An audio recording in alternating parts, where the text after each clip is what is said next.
Hey, Munchie, I want to fuck your mom, kid. Hey, yo. Hey, what's up, kid? I'm Munchie. I'm Munchie. I'm here to grant your every wish. My mouth never correlates to what I'm saying. Hell no, and guess what? Every wish I make, you're gonna pay the price for. I'm kind of a dickhead. Yeah, no, he's like the worst Fairly Odd Parent. Totally. Munchie doesn't make much sense, especially the jump to the second movie. Kind of just, it's like, now you're a guardian angel. It's like, what the fuck is going on? Yeah, the first movie is very plain and very just like, it's got, aside from Munchie, it's like a very by-the-numbers movie. And then the second one is also a very by-the-numbers movie, but they crank up the crazy factor a little bit. So it's weird. It's weird. Hey everybody, welcome to Screen Weens, episode 162. Let's go with 2. I'm London. I'm Thomas. We talk about movies, we talk about television, we talk about Reaganomics. Yeah, I forgot about that line. It's a lot of little like... A lot of weird Reagan lines, and then the final shot, and I was like, whew. Oh, yeah. Today we're going to be talking about Munchie and its sequel, Munchie Strikes Back. Yeah. But before that, as always, we're going to talk about other stuff we've done this week. Our hopes and our dreams and our nightmares. Thomas, take it away. Yeah, on the film side of things, aside from Munchie, not a whole lot going on. Well, because you had to watch Munchie like 8 times. I did. To really get the Munchtacular experience. Yeah, it needed to marinate with me a bit. But in some of my off time, I started playing The Last of Us, and I'm about halfway through that game right now, probably, roughly. How is it? It's pretty good. Pretty good. I remember playing, I only played a little bit of it, and I was kind of unimpressed, but I didn't really play a whole lot of it. Yeah, so. The first like hour and a half or so of it is like kind of eh. But once you've been going with it a little while, I started to warm up to it. I'm a big sucker for the plot lines that are like big, mean, surly, tough guy in a broken world has to take a jeopardous mission. So you're going to go buy God of War 2, the new God of War? Maybe. I mean, eventually, yes, but... probably not anytime soon. Because it always takes me forever to get to these, like, things. Because it's like, I did the same thing with Logan, because that's, like, the same plot line. Yeah. And it gets me every time. Mandalorian. Yeah, Mandalorian, Lone Wolf and Cub, True Grit. I mean, there's a shit ton of them. The Walking Dead Season 1 video game. Like, literally endless supply of that plot line, but they're kind of good every time. Yeah, it's a good plot. It's good. I keep going like, God damn it, this by the numbers plot cheaper by the dozen too. Yeah, the pacifier. Yeah, these won't get me every time, and then they get me every time. So I get it. One of these days I might grow tired of it, but for now I'm really enjoying it. I'm playing it on a hard difficulty, so I'm just kind of scraping along. But, I feel like it puts me in the character's shoes. Yeah. Yeah. Do you wear, like, dirty, grimy shoes while you play? Oh, yeah, definitely. And your, like, underwear's, like, shit-stained and, like, 8 years old. And yeah, they swim around in raw sewage a fair few times, and every time they do that, I have to, like, take a sprint. You're like, I gotta go outside real quick. Yeah. But, yeah, and aside from that, I started a replay of Life is Strange. Cool. Yeah. I still haven't played that. It's alright. I have it, I think. One day I'll play video games, I guess. I see. But yeah, that's pretty much been my week. How about yourself? We watched the Weird Al movie. Oh, yes. Which was incredible. It was the stupidest movie I've ever watched. Oh, really? Maybe not ever, but in recent memory, by far. But it was fantastic. I loved it. It was so funny. The cat is loud. Indeed. She wants company. Yeah, that was something. I really, really enjoyed that. I watched a noir film called House on Telegraph Hill, which is a lesser-known Robert Weiss movie. West Side Story, Sound of Music, Star Trek guy. It was fine. I enjoyed most of it. They set it up like the main character is like in a concentration camp, and then like one of her friends dies, and she's like, that person's rich. I'm just going to take their identity. Oh. Because like I'm really poor and like they're not going to use any of this stuff. So like I like that setup, but then they don't really do anything after that initial setup with it. Did this come out like in like the mid 2000s? No, this is like a 40s movie. Oh, okay. There's always a chance there's a remake of it. Or I don't remember it being like a musical or anything, but I feel like I vaguely remember a movie. This isn't a musical. Oh, it's not? No, I said the guy who made Sound of Music, so you might have just been like, musical. No, this is not. It's a noir like thriller. I see. Yeah, I think they might have made a remake of that in like the early 2000s. I feel like I vaguely remember that plot line like being in my mind. Yeah, but they don't really do anything with that after like the initial setup, which I thought was disappointing because it seemed like an interesting concept to like kind of do a bunch with. And then the ending, I think, really like putters out. Like it feels like it's about to be like this big bombastic like it was you, and then it was just like, oh yeah, it was you. Overall I still liked it, but which is unfortunate because I did just watch like a couple months ago I watched that one movie The Setup, which is by Robert Weiss as well. And I really liked that movie. I had a lot of fun. But July was already 4 months ago. Time flies. Oh no, one of the newer people that works at my job, he said he thought I was 32. It's just because you're so tall. It's just because I look old. I don't think you look that old. Yeah, I look 31. Yeah. I think you look like you're 25-ish. Good, that's what I am. Me and Pierre watched Man on the Ledge, which is, I just remember seeing trailers for it when I was name sounds 11. It has Sam Worthington in it, Jake Sully from Avatar. And it has like Anthony Mackie. It has a decent cast. And it's okay.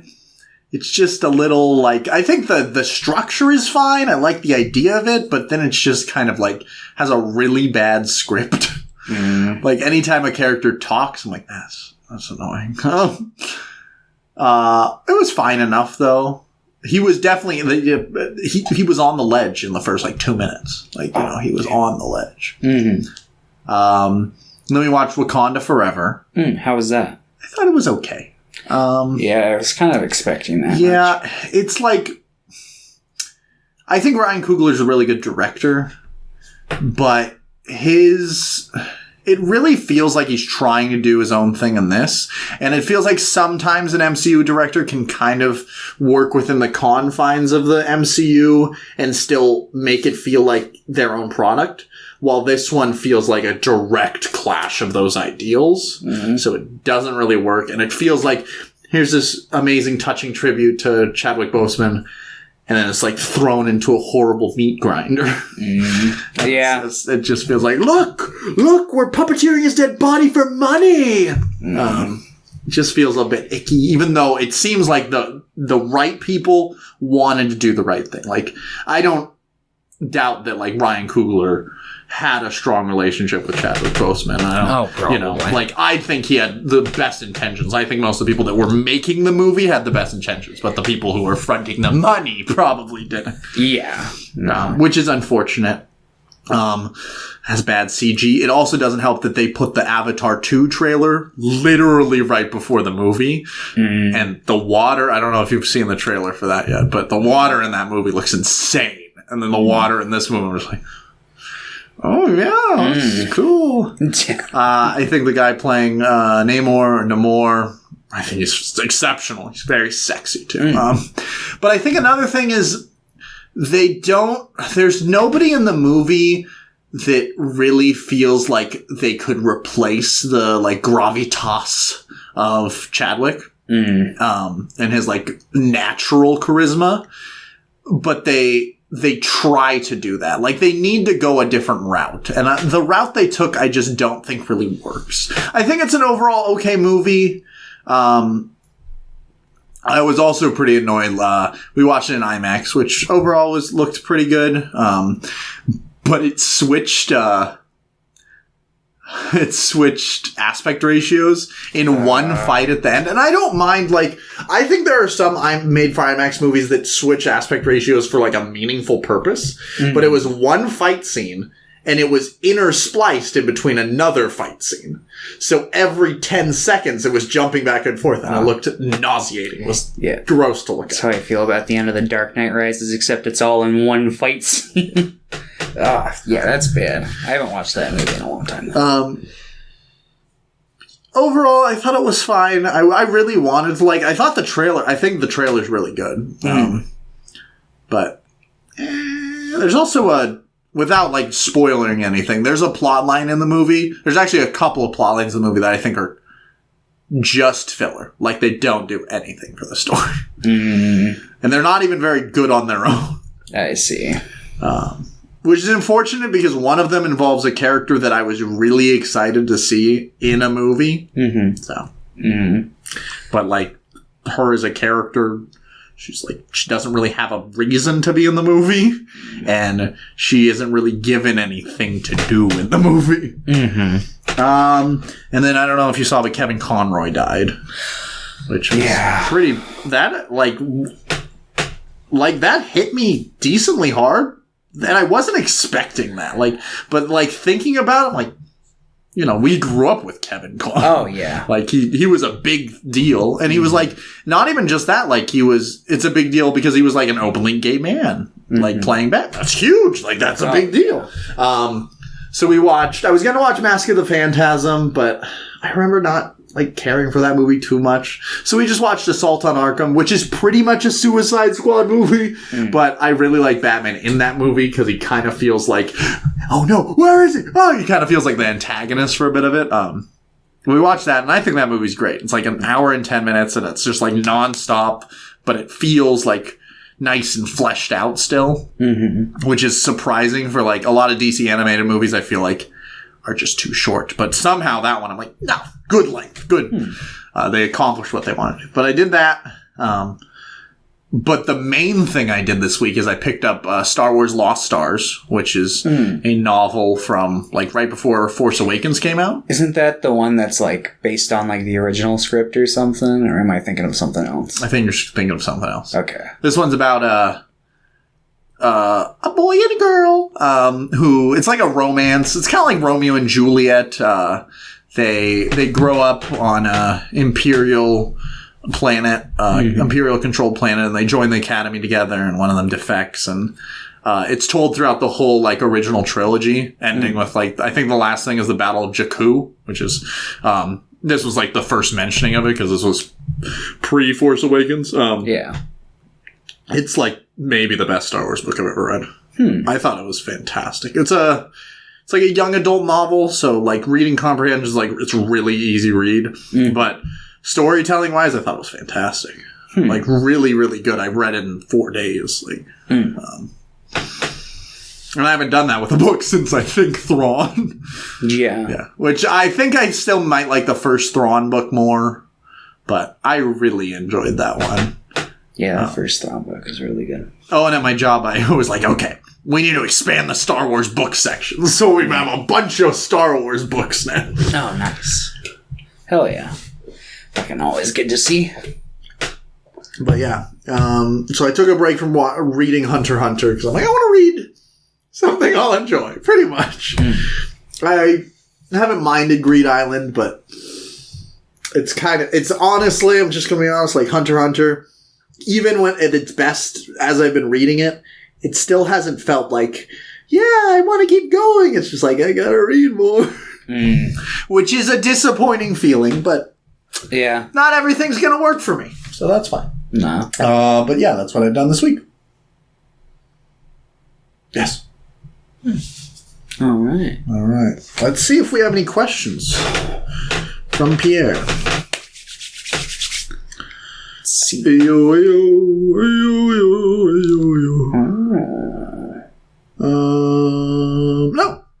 questions. What the hell?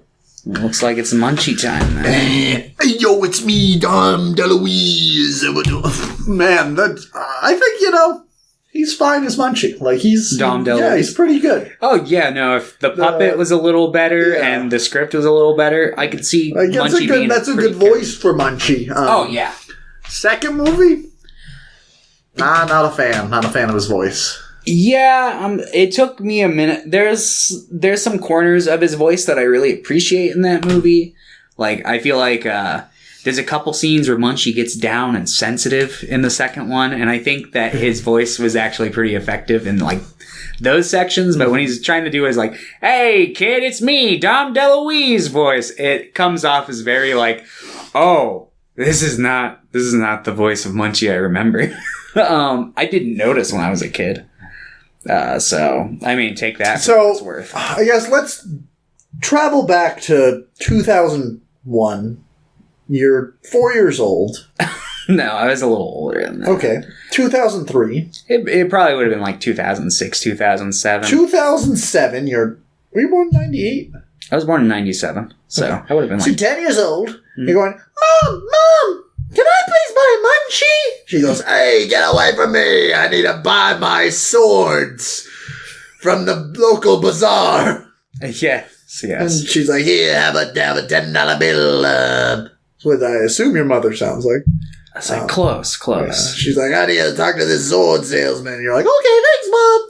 And you go up to the magical man who's selling bootleg DVDs out of his trunk.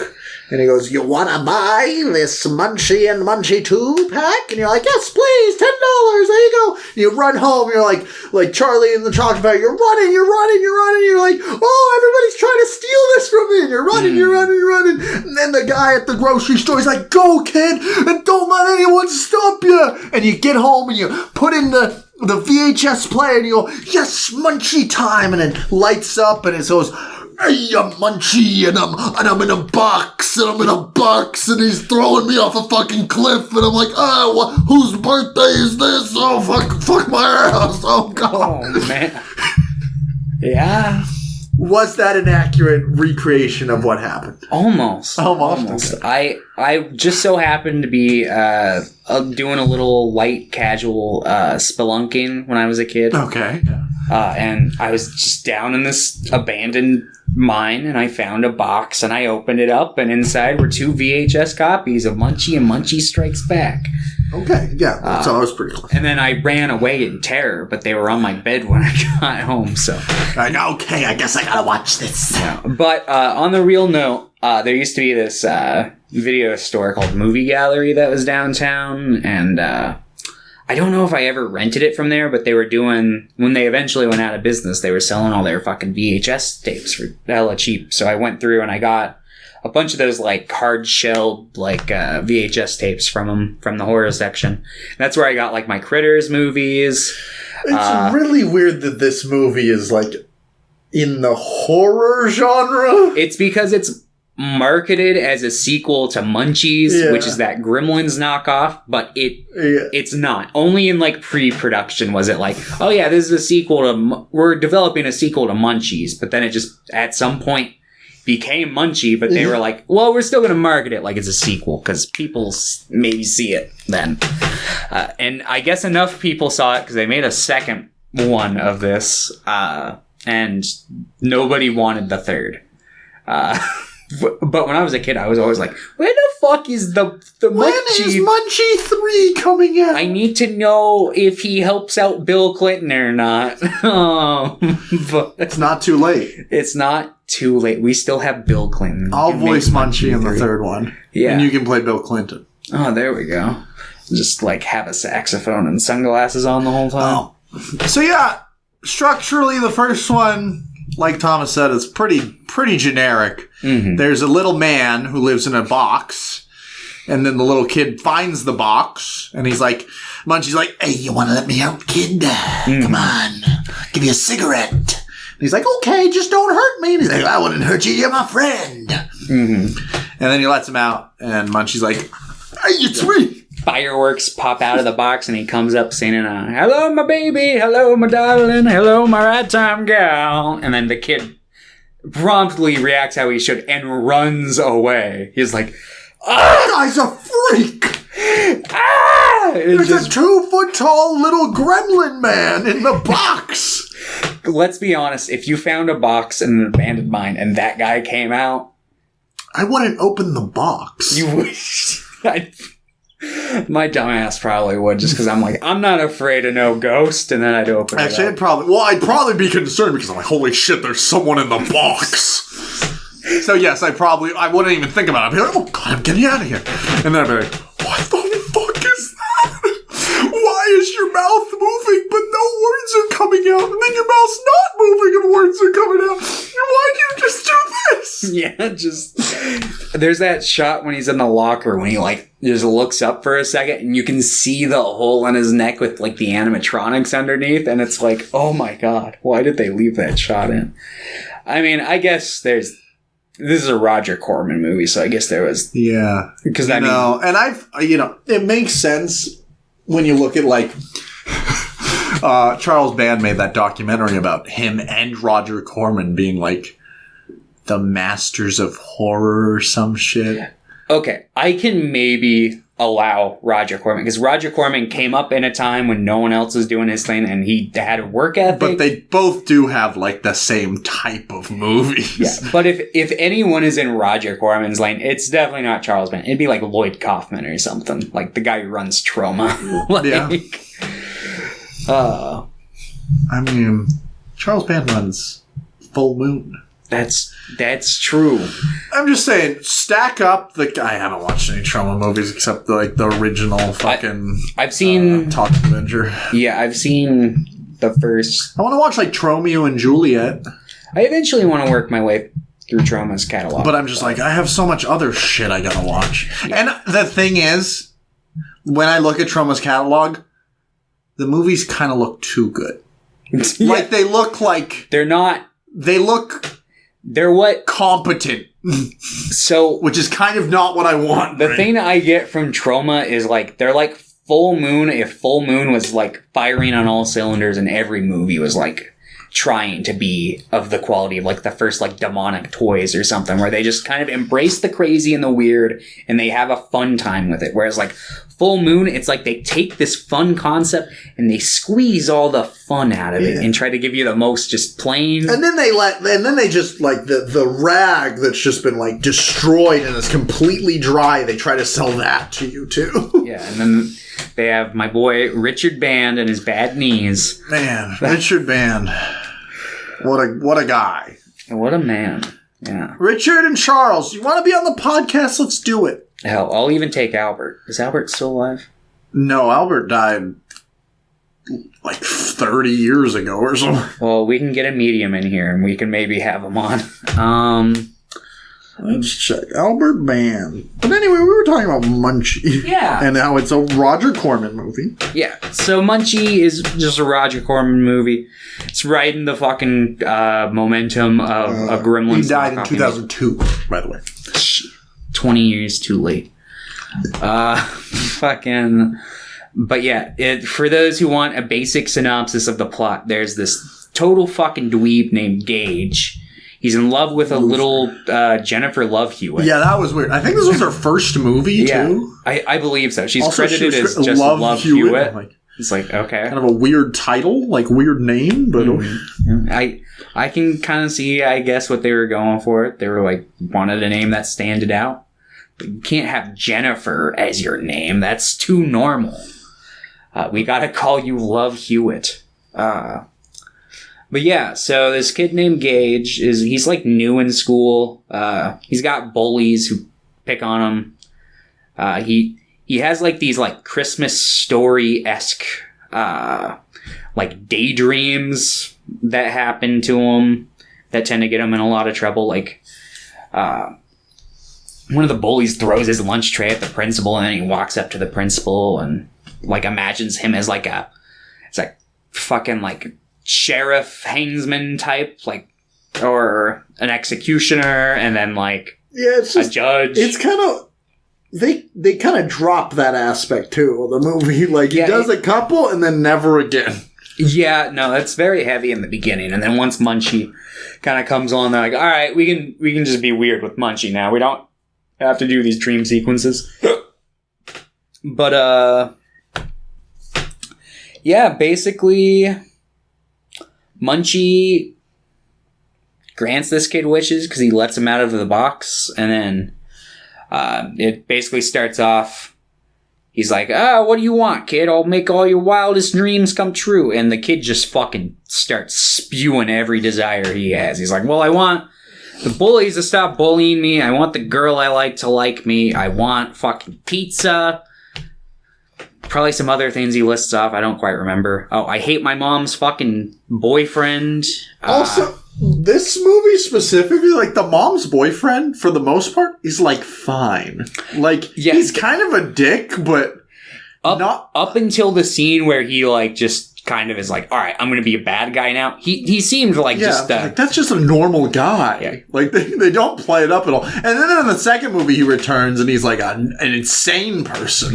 Yeah, he's not the same character, by the way. He's not? I thought he was the same name. I thought think so. The way he interacts with Munchie, he's like, I remember that. Yeah, he's... Is he? I thought he was playing... Wait, no, they have the same last name. What the fuck? Yeah, no, these movies... Why do they have the same last name? I don't know. These movies... It's like old Universal movies or Full Moon movies. They're not supposed to have, like, a solid continuity. But in the second movie, the first thing that you see with Munchie is the kid. You see him, and he's like, "Oh, Munchie, let's blow up the school." No, that's a different kid. No, it's the same. It's the same actor. No, it's the same actor, but it's a different. But I'm pretty sure it's the same. No, I'm pretty sure it's the same kid. What the fuck? Yeah, no, it's a I'll weird... assume that's his brother. Yeah, that's probably what they were going for. There's probably some, like, behind the scenes, like, a line that got cut or something, and heaven forbid we ever get the deleted scenes or the Criterion release for Munchie Strikes Back, where we Is Jim Winowski or whatever, is he still kicking? Is he still around? We can call him the up. actor? No, the director. He's still alive. Yeah, sure. We'll call him up. He's like 72. I'm like, do you remember when you made Munchie Strikes Back? Yeah. What the fuck were you thinking? No. He's like, I was just taking notes from Roger. I was just fucking... There was a bunch of cocaine in the back. We all did some. That's why he's acting like that the whole movie. He's seeing Munchie in real life. We had 4 days to film the sequel, and we had that shitty puppet, and I didn't know what to do, so we just filmed a really long baseball scene one day. We'll get to that, though. Munchie 1, though. We gotta get through Munchie 1. Yeah, we gotta. There's not much to Munchie 1. There's chattering teeth. There's an old Russian neighbor who is kind of eccentric. Yeah, what the fuck? He's like, I'm a scientist!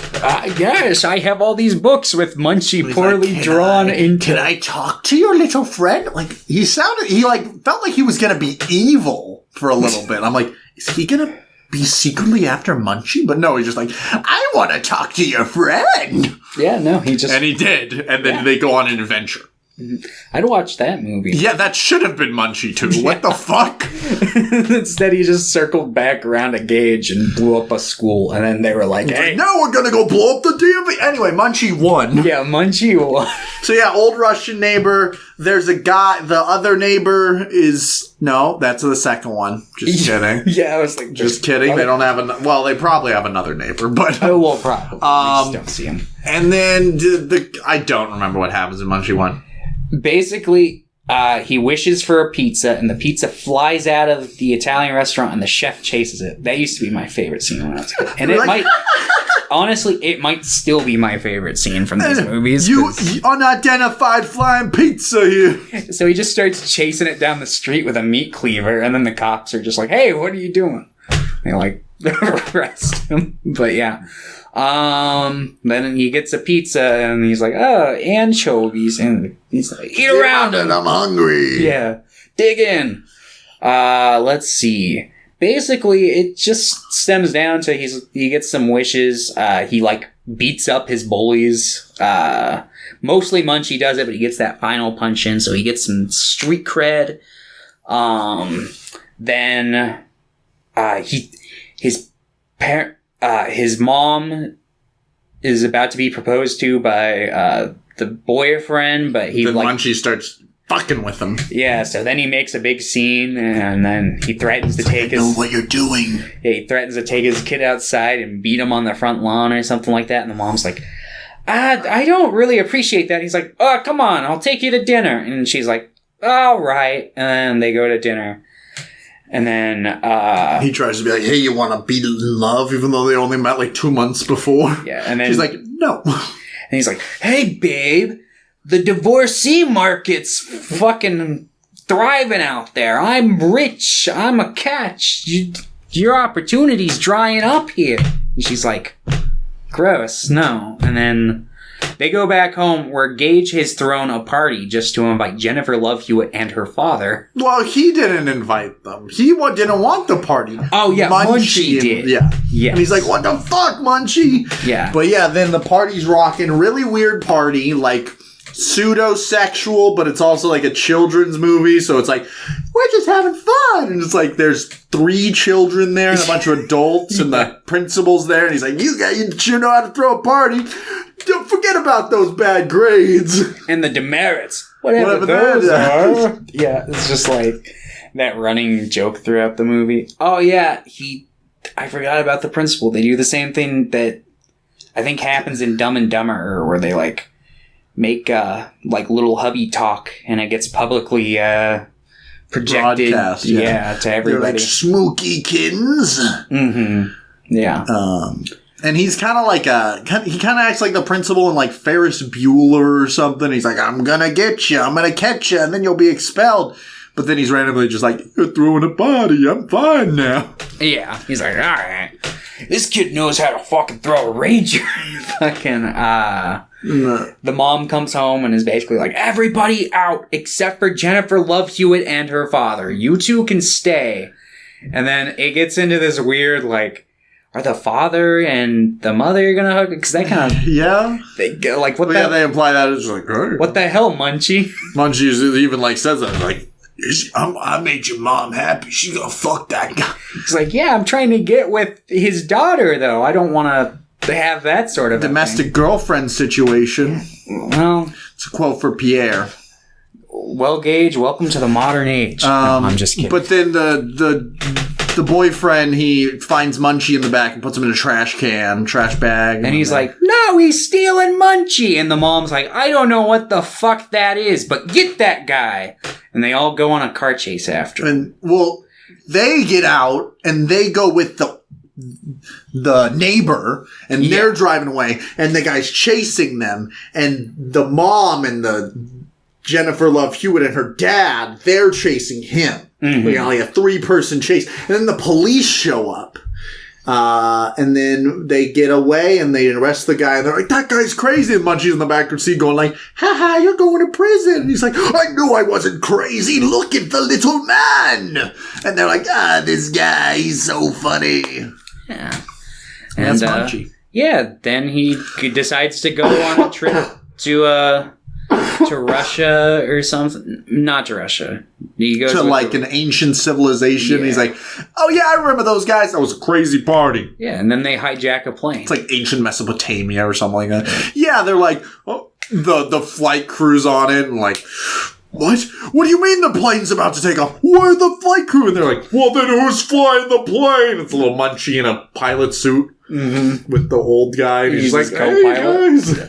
It's like, oh yeah, knowing how Munchie works, that old man's going to go to prison when that plane lands. They're going to be like, why'd you steal this plane? And the Munchie's going to be nowhere to be seen. He's going to be like, the little Munchie man did it. And then Munchie has hit the second tower. Oh, yeah, no, exactly.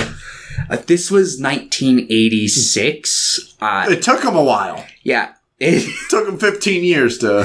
He finally did it. He brought the plane down after all those years. He even struck back before he had a chance to do it. But yeah.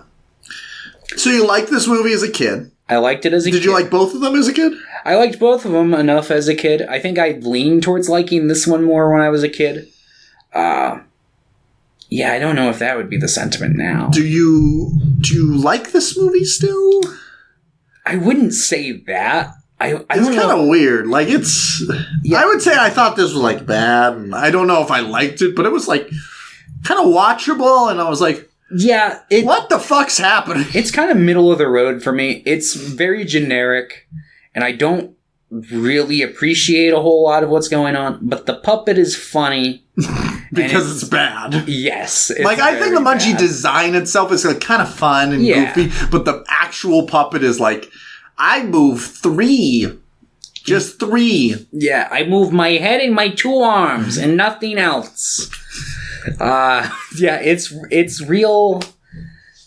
It's watchable, but it's not something I'm dying to watch again. That's fair. I think I'm good until I'm on like my deathbed in my 90s and I'm like, I'm gonna die to Munchie. I'm gonna put on Munchie for old time's sake. I'm gonna remember the good times. And then he goes, unidentified flying pizza, and you go, ah ha ha, and then have a heart attack and die watching Munchie.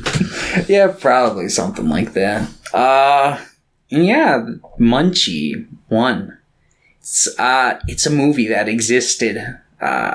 You can get it on a double pack with Munchies now, but in terms of Munchie Strikes Back, gotta go to YouTube. Yeah, you gotta go to YouTube, or you gotta buy like an out-of-print DVD for like probably like $50 or something. So anyone who does that, why? Just wait till Scream Factory inevitably re-releases it. It's probably gonna happen. They re-released the first one, so I mean, but yeah, Munchie. What do you think? What first time impression? What did you take away from Munchie? It was okay. It was kind of bad. Yeah. I didn't hate it, I guess. It was like, I like that guy. I like Dom DeLuise. Yeah. Do you think, like, Butch Hartman was in college when this movie came out and was just kind of, like, watching it and was like, It's like, write that down! Yeah, we gotta make it less ugly. Probably. No. Yeah, it's just kind of something that exists. Yeah. You know? I probably also would have liked it if I watched it as a kid. Mm-hmm. I didn't, though. Didn't know this existed. I have seen this poster before, though. Oh, yeah. On, like, Letterboxd list of, like, the stupidest posters on the site or something like that. Yeah. The poster's pretty great. Pretty great, yeah. Yeah. I'd honestly get a Munchie poster just for the laughs. Yeah. But... When you start cycling the posters behind you, just, like, put a Munchie poster there for, like, a month or something like that. Fucking, I thought... My brain had meshed these two movies together, so I thought the money scene happened in the first movie too, but it did not. So I always thought the poster was like Munchie flying on the pizza and the kid like, oh, while like money fell down behind him, but there's no money on the poster. Money. So, I don't know. Yeah. Would you recommend this movie? I guess we're switching to that because you don't do ratings anymore. Yeah. Which is great, because now in my mind, I'm going to say you rate everything a 10. That's going to live in my head. I'm like, that's a 10 to Thomas, I think. Yeah, so basically, 75% of audiences won't like Munchie. I don't think. I mean, 75% of audiences won't like Barry Lyndon. And that 25% are the exact same 25%. So if you like Barry Lyndon, watch Munchie. Yeah. I think that the 25%, 10% of that 25% will like it. Unironically, will be like, yeah, Munchie's a good time. Classic I enjoy it. Movie, yeah. And then the other 15% go, haha, funny bad puppet. This movie good. And that's kind of where I'm sitting. So, if a bad puppet and an extremely mundane plot sounds really good to you, Munchie's where you gotta go. But if you want to watch a good puppet with a good plot, just watch Gremlins. Yeah, definitely. This movie and Gremlins, aside from the pointy ears, don't really have that much in common, though. You'd be more appropriate to watch, like, Munchies, in which case, just watch Gremlins. Yeah. You, however, would give Munchie like a 3? Give it a 4. A 4? Yeah. Okay. It's a classic time. Munchie Strikes Back. Yeah. He blows up a school. I don't know why he called Strikes Back. What? No, he didn't. Yeah, I don't know. The most insane part of the movie is the first 3 minutes. Yeah, because he blows up a school. Is like we hate school, and all the kids are like, yeah, they're having a big party, and they're like, let's go fucking blow up the DMV, and he's like, let's go. And then God plucks him out, or Kronos, or something like that. Yeah, it's Kronos. They pull him out, and they take him in front of the council, which is Elvis and Marilyn Monroe, and I think Abraham Lincoln. Yeah, Abraham Lincoln, Colonel Sanders. I think 2 other people too, but yeah. Oh, I think Cleopatra's there. Yeah, she's there. But a really white Cleopatra. Yeah, I mean, yeah. To be fair, Cleopatra's race has always been kind of up in the air. Yeah, but she's not extremely white. She's not a fucking valley girl like she was in this movie, because she's like, because they basically asked, I do declare the jury's verdict, and she's like, basically, I just declare, let the Munchie go, or something like that. It's something real fucking. So then they're like, okay, you're on. He's pretty much like, I'm going to banish you to the Shadow Realm where no one has parties. And Munchie's like, well, I'm just a little guy. Yeah. And they literally just he is just a little guy. Let him go. And they're like, fine, I'm going to put you on probation. You got to go help this other little kid who's a little freak and nobody likes him. Mm-hmm. This one particularly radiates the big Fairly Odd Parents energy. Yeah. So he goes to help this kid and his mom, who's lost her job because she wouldn't sleep with not the same guy from the first movie. His brother? Do you think he called his twin brother on the phone and was like, you're not going to believe what happened to me. This little pointy-eared fuck. And the other guy's in the psych ward and he's like,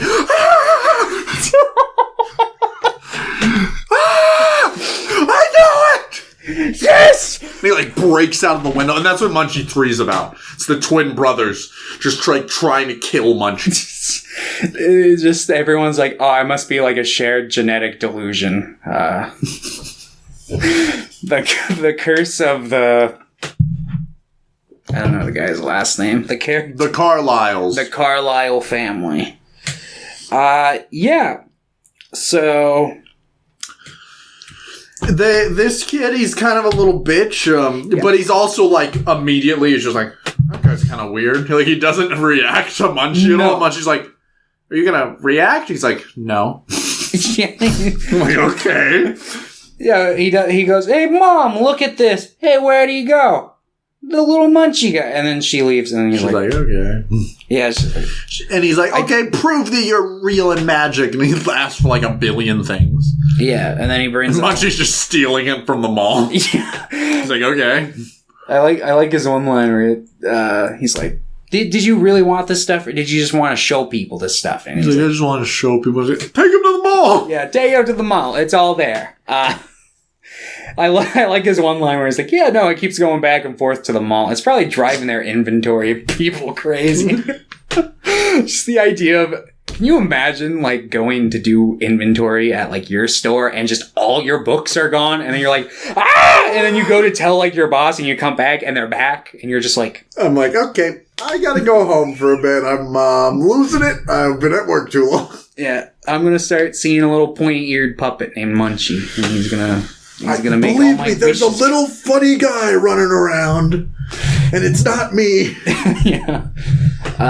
So, yeah, this kid also has a crush. They're both on the baseball team. He thinks that she likes the more popular kid, even though she doesn't really seem to. So then he wants to be like, I want to be good at baseball. I want to be a pompous prick just like him. And he starts acting like a dickhead as soon as he becomes good at baseball. Yeah. And then he's like, man, what if I could read people's minds and then know what they really think of me? And everyone's like, this guy's a load of baloney. And he's like, I can't deal with this power. Yeah. So he takes it away.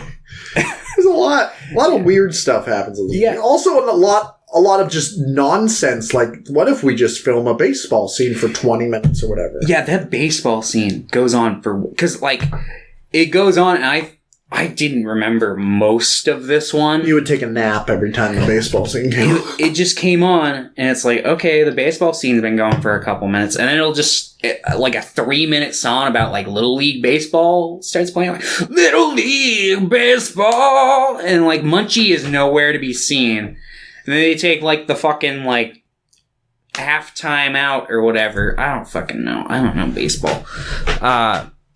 They take a 5, and the kid goes into the locker room, and he's...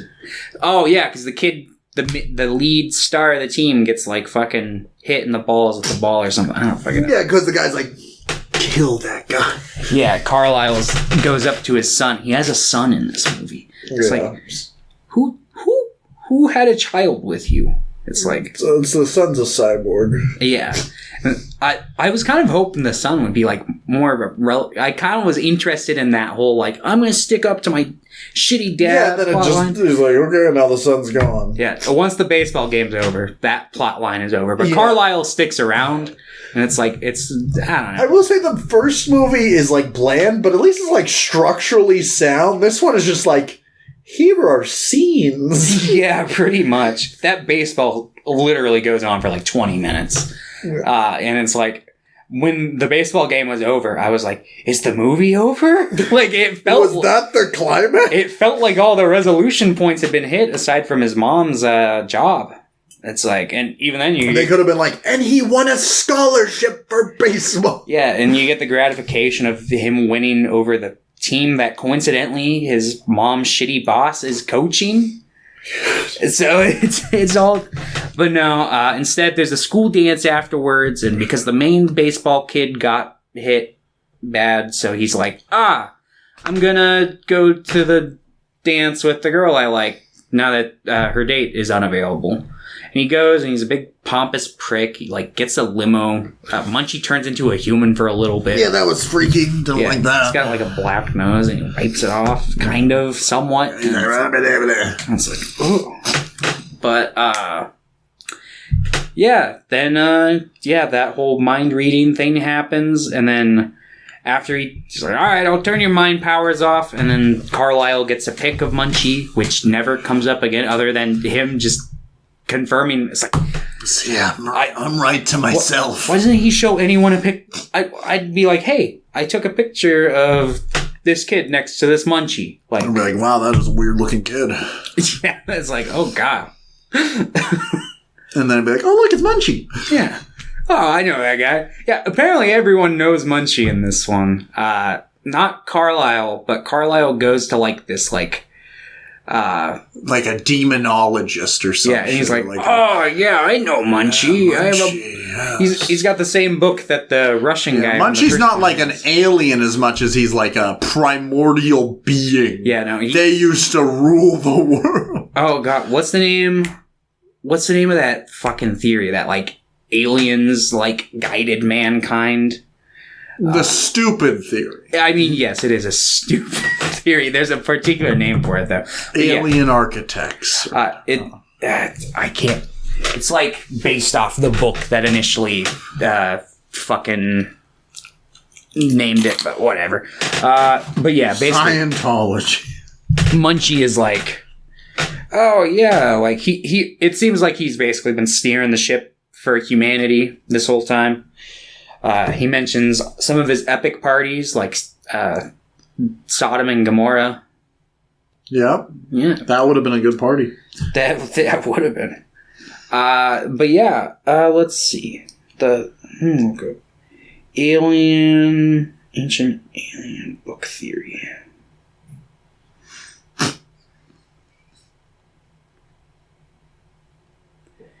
Oh,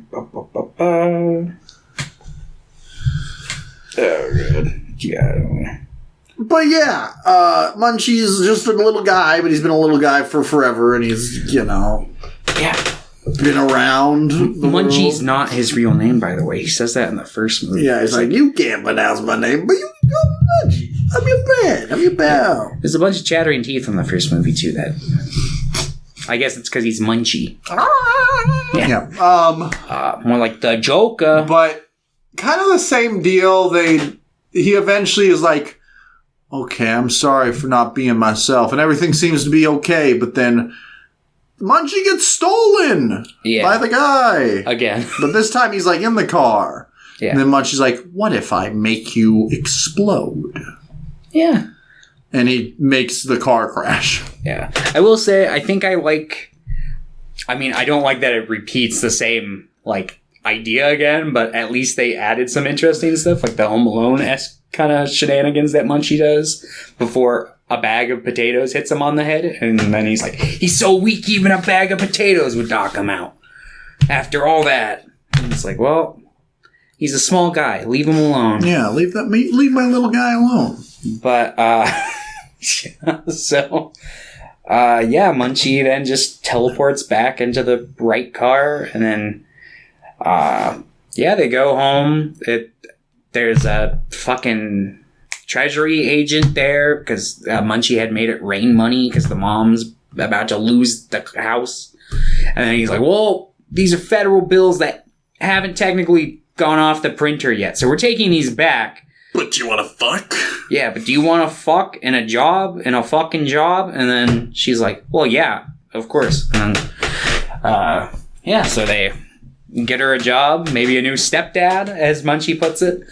And then he's like, well, kid, I gotta go. Because Kronos is calling me back, and I guess... Kronos is like, I need you to help this guy. Yeah.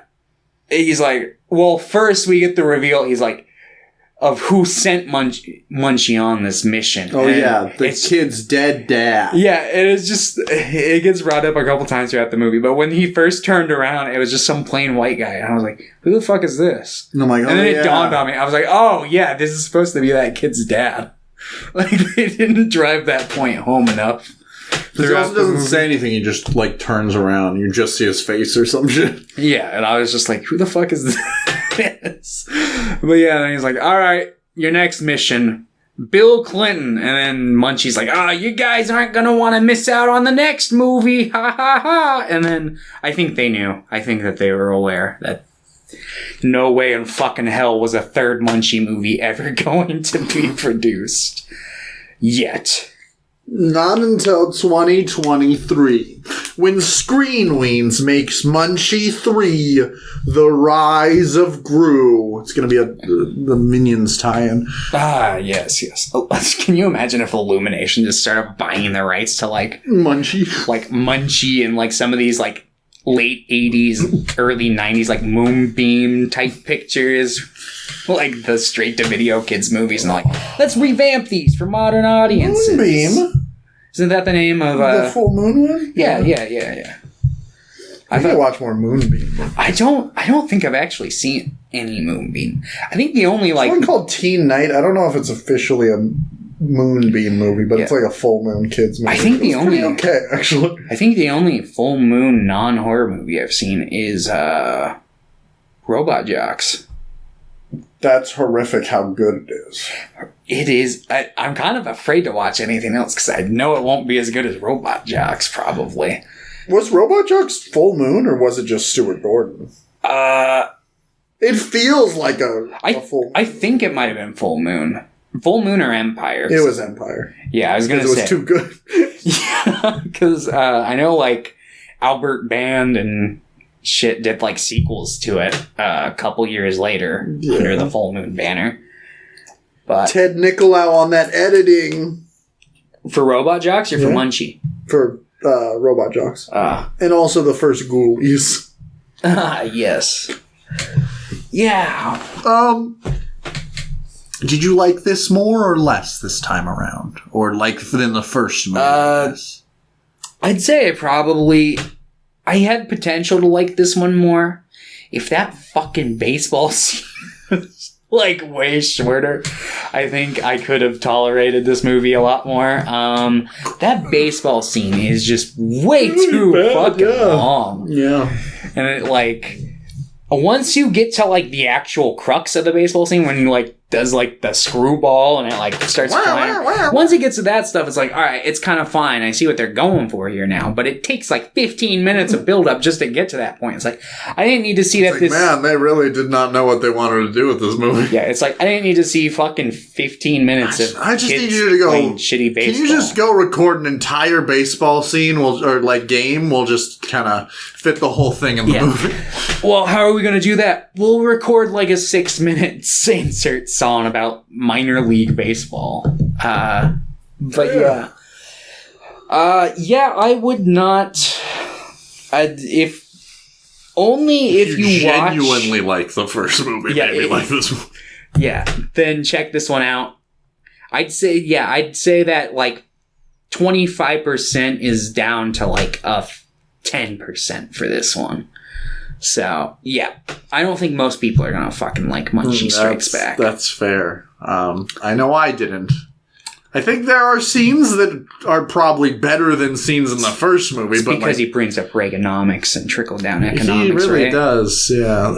Definitely, I'm like, what the fuck is... What's happening? Yeah, where am I? It starts raining money. He's like, talk about trickle-down economics. Yeah, it was classic. Classic Munchie moment. Oh, if only trickle-down economics actually fucking worked. If only it actually rained money. Well, maybe it does, and then just the Treasury Department comes and takes it all back. Maybe it works for everyone but you. Yeah, there's also that weird taxation line that he has where he's like, well, the government's been stealing your money for years, so now you can come work for us and get some of it back or whatever. And it was like, okay, this is a kid's movie. Like, these kids are going to be like, Reaganomics, I know that one. I don't even think I picked up. I think that was just like white noise in my ears. You just thought that was like a Bionicle name. I don't even know if I knew who Reagan was when I saw Munchie. So, I don't even know if you know who Reagan is now. It's the main character from The Exorcist. Yeah. But, yeah, I would say you'd probably give this one a 3. Yeah. Munchie indeed. All right. So my brother never got back to me. So we're not doing that episode next week. We'll do it in the future. Well, let me double check. Nope, haven't gotten back to me. So,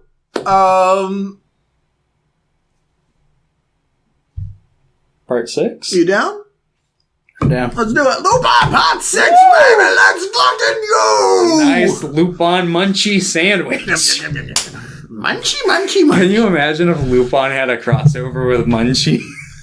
It's like, hey, Munchie, I'm going to break into this... Munchie, I want you to build me a bank that I can't break into or something. And then he'd do it because he's Lupin.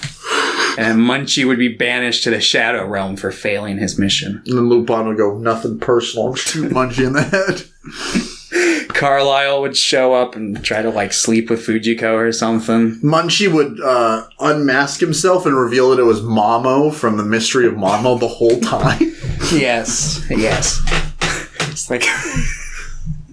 No, it'll be Momo for the first part of the movie, and then he'll rip off his mask and reveal he's Munchie. Hey, it's me, Dom DeLuise. Dom DeLuise is dead. He's right? dead, though. I was gonna say he's been dead for a while. I think so. I think he's been dead since I don't think he made it out of the 80s. He might have made it into the 90s. Let's check. Dom DeLuise. He died in 2009. Oh, I was way He made it out of the 80s, made it out of the 90s, almost made it out of the 2000s. So close. He surpassed Albert Band.